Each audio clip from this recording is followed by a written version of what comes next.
I believe in using humor as a tool to shed light on the truth, but there are some issues that are too sensitive to joke about. What bothers you more, slow walkers or racism? That's a real question. First of all, credit where credit is due. I truly think you revolutionized the way we video call people. Like, I didn't realize that we had this space in front of us to use to lean in. That's depth of perception. Yeah, you changed the game. I wondered if that was something that has always been like a tool in your repertoire, if that was like an innovation that came about in the last year. No, not even. It was just by the nature of doing Zooms all the time. Yeah. And then you're just slowly dying. And so, yeah, I just started to play in that field. And I would watch other people do Zooms and I would be influenced by them as well. I see. So yeah, you really were just kind of revolutionizing the game as it happens. Like, yes, I like to think of myself as the Nikola Tesla of Zoom calls. You absolutely are. Okay, but on that note, there was the tweet at the beginning of the pandemic that was like, you know, Shakespeare during the plague wrote King Lear, so blah, blah, blah. And everyone was like, okay, what is this about? But I kind of have this thought that maybe Ziwei is our King Lear. I don't. Doesn't he die? Okay, but I mean, not literally, but. I don't know. You know what's, so we've known each other. I think I met you when I was 19 or 20 years old at the Onion. Yeah. So you can testify to the fact that I've been working on iterations of this show for literal years. So it may seem like in the pandemic, I wrote my King Lear, but it's more like in the pandemic, I finished the first chapter of my King Lear. Yes, that's. And even though it's not chapters, it's acts because it's a play.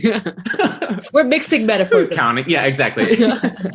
Okay, but that's an interesting point. I mean, 2020, to just put it broadly, did it make you think of the way you wanted to approach your work, your art in a different way? I guess is what I'm curious about. I mean, 2020 was a humbling experience. It made me reinvent the way I approach life as a human, where suddenly I'm taking care of myself and I have plants in my house and I'm resting and I have a smaller circle and I'm really investing in like emotional bonds. And so I think that that's reflective of my work where it's more quality over quantity, certainly. But does that answer your question?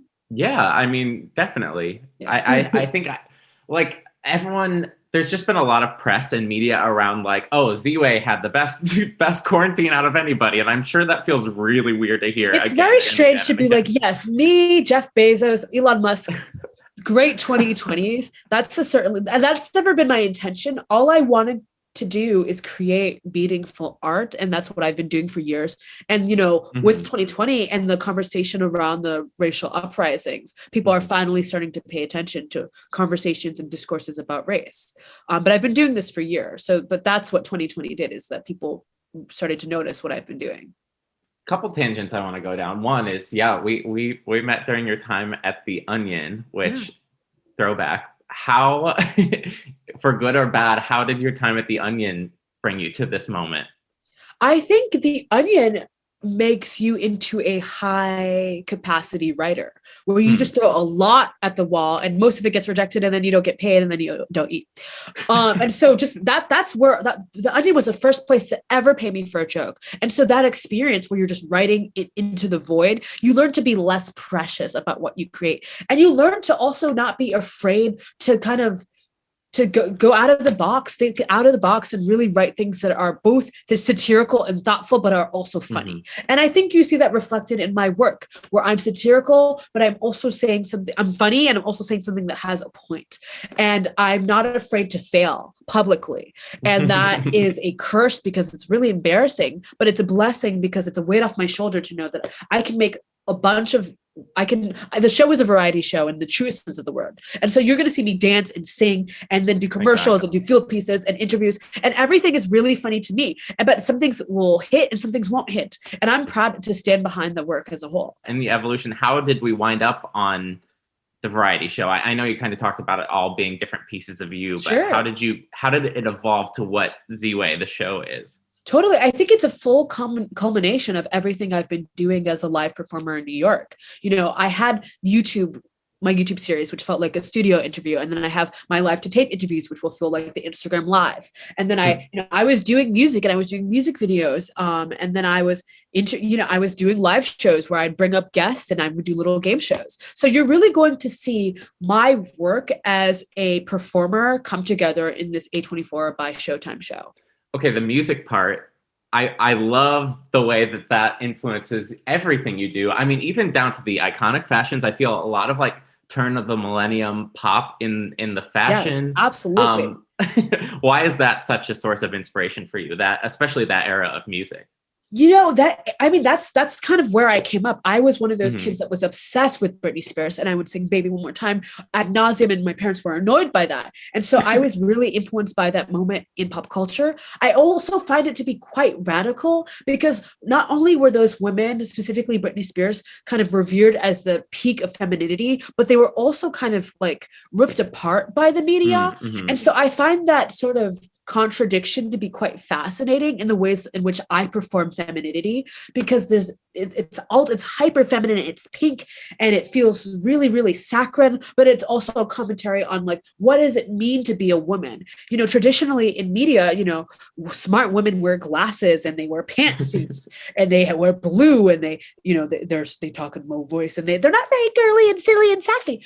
And so I wanted to subvert that idea of what is smart and what is feminine and what can a woman be in the media space. I think we see some of that, at least in the glimpses I've seen of the show and what the set looks like. I think that you really like bring that whole aesthetic forward there too. Could you talk a little bit about like physically turning your vision into the set of the show and what it was going to look like? Totally. Yeah. I mean, I approached our set designer, Erin, and I said, I want it to feel like Barbie's dream house. And that's exactly what she did. And it feels like Barbie's dream house with this pink, light pink and dark pink stripes and then the posters of like Michelle Obama and Oprah that feel like Teen Beat. It really feels, and then there are books, and the books are like Carrie Underwood's autobiography, and then it's like Malcolm X autobiography, and then it's Kelly Clarkson. And so it's really a contrast of high and low and feminine and then all Black radicalism. And it's really just, it just feels like what's in my brain. It's the inside of your brain. It's the inside of my brain, which is cotton candy pink with like conversations from James Baldwin. I want to talk about guests, of course. You've had a lot of iconic guests, even just on Instagram. We're excited to see who's going to be on the show. Who would be an example of an un-iconic guest? Who would we not want to talk to? Never say never. Yeah. That's my answer to that. There are some guests who I revolt against because I don't want to welcome certain energies into my life. But never say never. I don't know how the show will evolve in 5, 10, 15, 20 years, honestly. So there are people who I would not interview at this moment, but maybe there's a point where I feel comfortable that I could handle an interview with them and really ask them questions that are important and actually give the public something meaningful. So who's to say? Prior to this show, you had worked with Deezy Samaro. You had worked on their show. Did they give you any advice or did you learn anything from that time that you applied to running your own room and own show? I mean, honestly, the best advice that Deezy Samaro gave me was leading by example. I watched them every day for 2 years just lead a really brilliant, artistic, radical, culturally relevant show. And watching the ways in which they led, I thought were things that I tried to emulate in my writer's room, specifically. Yeah. The spontaneity of their comedy, as well as like how they led with kindness. All of those were really impactful for me as a young artist. Let's say someone's coming to, I don't know where they've been living, but let's say someone's coming to the show Z-Way without having seen your interviews before. What would you want them to know before they watch? What should they know about you and what they're getting into? I think that they should know not to take anything seriously because we're not here for a long time. It's a joke. It's silly.